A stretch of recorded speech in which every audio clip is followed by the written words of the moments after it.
Well, we're back again, and now we're going on from Gunther Lulling's book, the one that we just introduced in the last episode. We're going to go on to this book. This is the one that Murad has done a great help for us. Remember I talked to you about Sawma, and he is Aramaist. He is a native Aramaic speaker. He's also an Arabist, and he also understands Hebrew. That's why he is so important to this whole discussion, and that's why we want you to get this book as well. Let's make sure that this gets reprint after reprint after reprint, like what happened with Gunther Lulling. So let's do this one next. Let's do it now, and let's go to our good friend Saint Murad. Saint Murad, isn't that a great name? Let's go to his YouTube site to see what he has to say, because it's his YouTube site. God bless him for the work he has done to help us out, and we'll take it from there. We're going to get to this one, and I'm going to do a separate one on this. But I want to talk about this guy here, because Murad, my good friend Murad, who I've had on the show many times. Murad, if you're watching, God bless you for what you're doing. Here, just look down here. Look, here is his YouTube site, which is called Saint Murad. Just simple as that. God bless him. He is such a humble man, and that's why it's such a delight to see him referring to himself as Saint Murad. One thing I love about Saint Murad, he's been a good friend. He's helped me many times in the past, but he understands the Aramaic, but he also is a fluent Arabic speaker himself. He does know a lot of Hebrew as well, and because of that, he is able to take what Sawma has said and then unpack an awful lot of what Sawma is doing. And he makes no bones that he's using Sawma's research, because Sawma himself is probably the clearest, the best, because he is from that world, he is from that language. This is his own material, and that's why we need to go to him first. But it's difficult to read, and that's why Murad has decided to help you out. Go up on his site. You can see the YouTube. I have it right here. The Saint Murad. It's just called Saint Murad /videos. And he has put up 5 examples of where the Aramaic came from. I'm just going to give you a few, going side by side. Take a look at them. I'm going to do them. I'm going to do them sequentially. He does them. He jumps all over the place. But here is Surah 105, and what he's done, he's explained it. I'm just giving you his conclusion here. Look at the conclusion here. On the left you have the Aramaic. On the right you have the Qur'anic. The story in Surah 105 in the Quran is all about Abraha and his elephants, who, as we know from the traditions, attacked Mecca and then were driven back. Allah sent birds with stones to drive them back. That's the story. That's the text. That's the context for Surah 105. But where does that come from? Well, you can see on the left.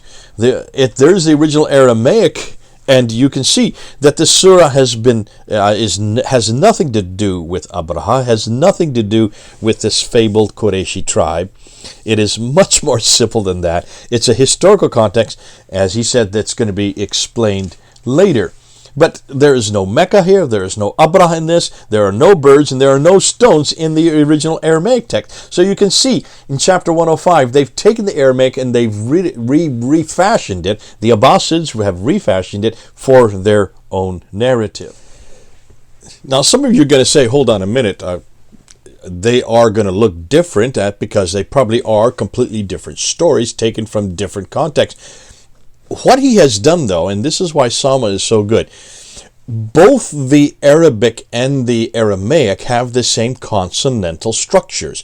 So the consonantal text is the same in both texts. That's how we know that they are the same stories. But what is different is that the dots above and below the lines in the Aramaic have been taken out and replaced with new dots, the 5 dots that we have in Arabic, which changes the word. We've been saying this forever. This is why we keep on saying when you change the dots and the vowels, you also change the word. Well, when you change the word, you also change the meaning.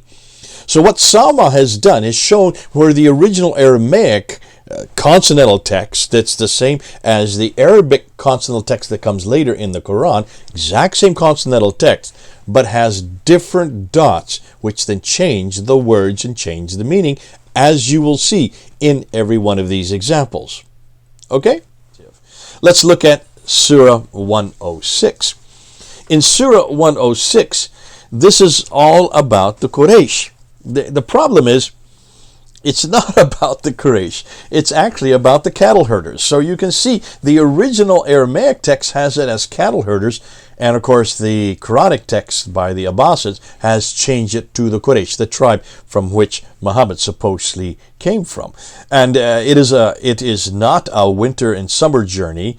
This is about the cattle herders and their cattle, and how they should worship the Lord of their house, who has fed them against hunger and secured them from fainting. That's the Aramaic context. Has been changed to one of the Qurayshi coming down to their journey down to worship their Lord in their own house. So you can see how that has been changed categorically. The next one is Surah 108. These are all at the end of the Quran. That's where they're very short, very to the point. That's why they're the easiest to give you as descriptions. In chapter 108, according to the Quran, this has everything to do with the Eid sacrifice.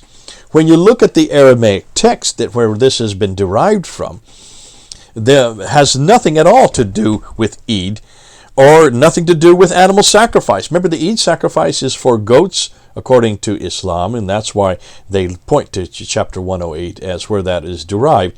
That's not the case in the Aramaic text. And Muhammad, it has nothing also to do with Muhammad or a castrated person. It is really just a simple instruction for the readers to persevere in their prayers. That's the Aramaic context. Has been changed to make it into an entire practice, an Islamic practice that was never there to begin with in the Aramaic text.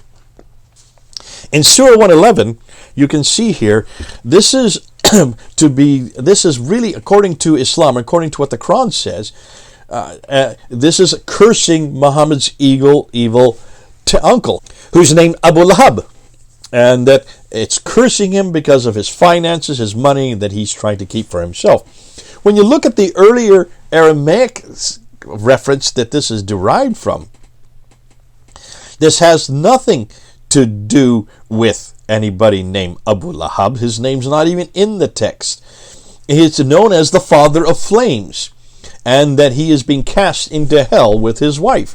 So the context is completely different. For that which was supposed to have been a story to make sure that we don't go to hell, and using an example of such, has been made into a support for the evilness of Muhammad's uncle himself. Then we get to Surah 112, and that's the last one that he does, and this is probably the most important one. Take a look at this. This is his conclusion.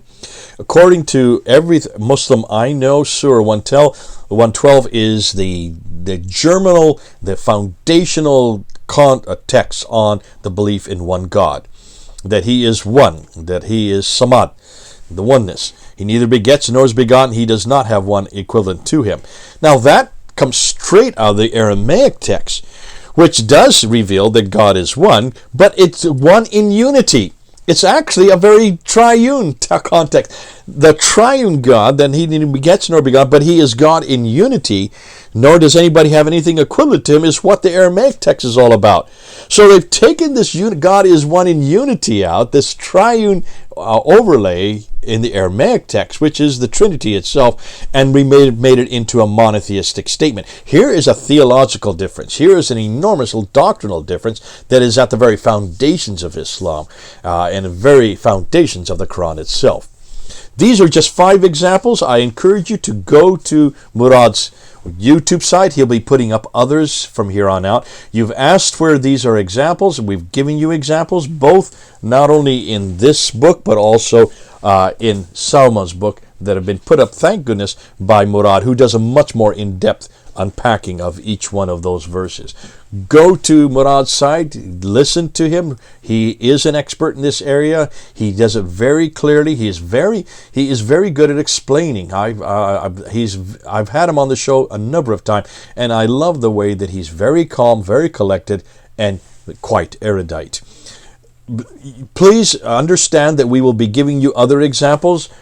We have our researchers going through this book right now. I'll be putting up a subsequent video where I'll give you examples in our good friend Luxembourg's material. So until then, until we get back to you, do comment, do tell us what you think. If you don't like this, that's understandable.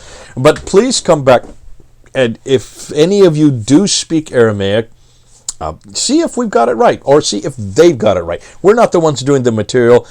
It's the Lulings, it's the Luxembourgs, and it's the Sawmas who are doing the work for us. People like Murad are interpreting it and putting it up there so you can understand it. Thomas Alexander has also done a great job. Go to his site. Here is his YouTube site. Go to see where he has also put up this material on his site. So we are tackling this. We are getting it out to you. We want to make sure you hear it, but we want to also see your responses to it. God bless you. It's been great talking to you. I hope this helps you and gives you some examples of exactly where these Aramaic precedents are coming from. This is Jay then, here in my office. Over and out.